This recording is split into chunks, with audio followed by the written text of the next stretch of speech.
Di tangan Tong Xinfu, lahirlah generasi emas di bidang bulu tangkis Indonesia, terutama tunggal putra Indonesia.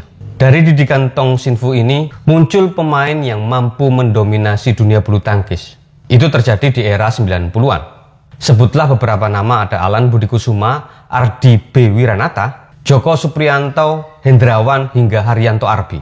Tapi di balik kegemilangan karir pelatihnya di Indonesia, Tong Xinfu ternyata juga mempunyai kisah pilu, kisah sedih. Ia yang berkeinginan kuat untuk menjadi warga negara Indonesia, tapi hal itu ternyata urung kesampaian. Apa yang diinginkannya bertepuk sebelah tangan.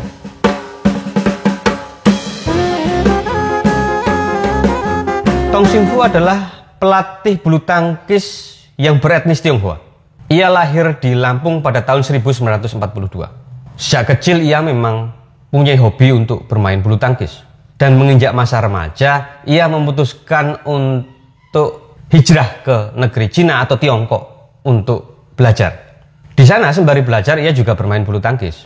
Permainannya kemudian membuat ia bisa memenangi beberapa kejuaraan. Pada tahun 1963 dan tahun 1966, Tong Xinfu ini bahkan menjadi juara tunggal putra pada kejuaraan Ganevo. Setelah menjadi pemain, pada tahun 1979, ia memutuskan untuk menjadi pelatih di negeri Cina. Nah, kemudian pada tahun 1986, Tong Xinfu diminta kembali ke Indonesia untuk melatih sebuah klub lokal di Jakarta. Nama klub itu adalah Pelita Jaya. Pelita Jaya ini dimiliki oleh pengusaha Abu Rizal Bakri. Di Pelita Jaya, Tong Xinfu mendapatkan bayaran $750 US per bulan. Setelah beberapa saat melatih di klub tersebut, di klub Pelita Jaya maksudnya, Tong Xinfu kemudian ditarik ke pusat pelatihan bulu tangkis atau pelatnas di Cipayung. Nah, di Cipayung inilah, di tempat inilah Tong Xinfu mampu melahirkan tunggal putra yang mampu berbicara banyak di dunia bulu tangkis, terutama di tunggal putra. Seperti yang telah disebut tadi, ada nama-nama yang cukup kita kenal pada waktu tahun 90-an dan mampu mengharumkan nama Indonesia di kancah internasional. Ada Alan Budi Kusuma, Ardi B. Wiranata, Haryanto Arbi, Joko Supriyanto, dan Hendrawan. Polesan Tong Xinfu sendiri sangat terlihat pada waktu Olimpiade Barcelona di tahun 1992. Di tunggal putra bulu tangkis terjadi All Indonesian Final antara Alan Budi Kusuma melawan Ardi B. Wiranata, di mana akhirnya Alan Budi Kusuma meraih emas. Dan waktu itu kita ketahui bersama-sama, di tunggal putri Susi Susanti juga meraih emas. Sementara Ardi B. Wiranata memperoleh medali perak. Jejak dan proses kepelatihan Tong Xinfu sampai sekarang juga masih ditiru oleh beberapa pelatih yang ada di Indonesia. Selain itu, Tong Xinfu juga dianggap memiliki insting yang kuat sebagai seorang pelatih. Salah satu yang pernah membuktikan hal ini adalah pelatih ganda putra saat ini, Harry Ipe. Pada saat bertemu dengan Tong Xinfu, Harry Ipe ini adalah pelatih yang masih belum berpengalaman, masih hijau. Akan tetapi dengan instingnya yang kuat, Tong Xinfu pernah memprediksi bahwa Harry Ipe akan menjadi pelatih yang mumpuni, pelatih yang hebat di masa mendatang. Bagaimana akhirnya prediksi tersebut? Itu terbukti. Harry mampu memoles ganda putra Indonesia untuk merajai bulu tangkis dunia. Beberapa pasangan lahir dari tangan dingin Harry Ipe sebagai pelatih. Di antaranya ada Kevin Sanjaya dan Gideon yang sering disebut atau sering mendapatkan julukan sebagai The Minion. Kemudian ada Hendra Ahsan, ada juga Fajar dan Rian. Ganda tersebut sampai sekarang masih mewarnai peta bulu tangkis di dunia. Bahkan tak jarang salah seorang dari ketiga pasangan tersebut menjuarai turnamen yang diikuti. Oke, kegemilangan dan proses melatih Tong Xinfu mungkin sudah banyak dikenal orang. Sudah cukup banyak dikenal orang. Akan tetapi ada kisah lain yang sebenarnya cukup memiriskan terkait dengan pelatih ini.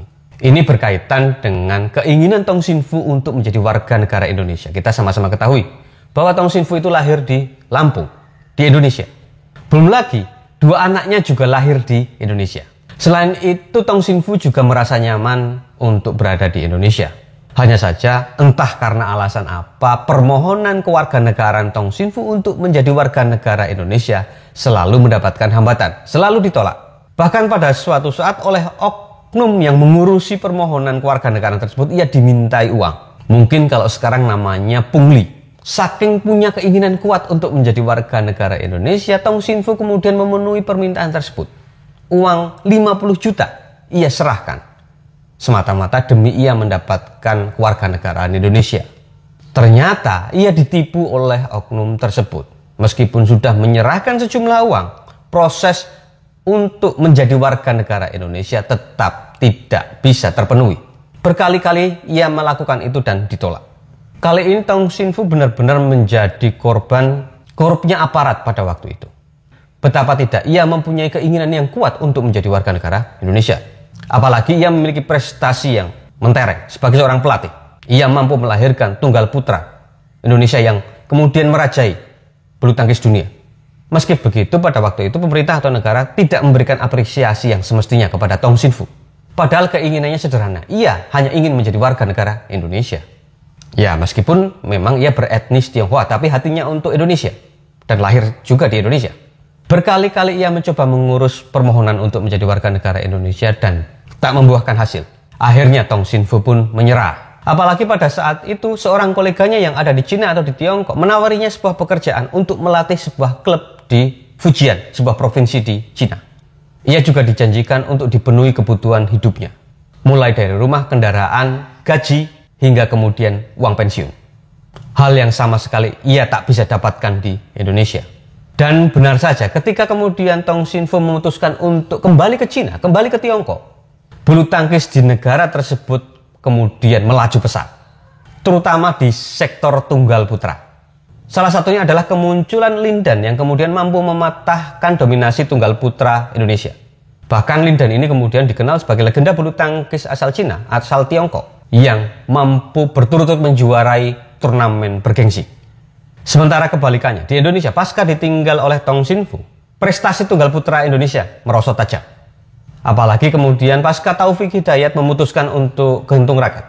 Belum lagi ada tunggal putra yang mampu berbicara banyak untuk membuat prestasi atau minimal menyamai era tahun 90-an. Akhir-akhir ini tunggal putra Indonesia seperti Anthony Sinisuka Ginting dan Jonathan Christie atau akrab yang dipanggil Jojo juga belum bisa memberikan kontribusi yang banyak untuk bulu tangkis Indonesia, terutama di sektor tunggal putra. Sebenarnya harus diakui, kepergian Tong Sin Fu adalah kerugian besar bagi bangsa Indonesia, terutama di bidang olahraga. Apalagi Tong Sin Fu ini punya metode kepelatihan yang unik dan cukup bisa dibanggakan dan bisa membawa nama harum Indonesia di level internasional. Dan belum lagi kalau kita bicara oknum yang menipu Tong Sin Fu, sungguh-sungguh memiriskan. Begitu kawan-kawan kisah pilu terkait dengan mantan pelatih bulu tangkis Indonesia Tong Sin Fu yang kini menjadi warga negara Cina atau Tiongkok. Semoga ini tidak terjadi kembali di Indonesia. Begitu kawan-kawan, jika ada koreksi, ada tambahan, atau mau diskusi silahkan tulis di kolom komentar. Terima kasih, sampai jumpa.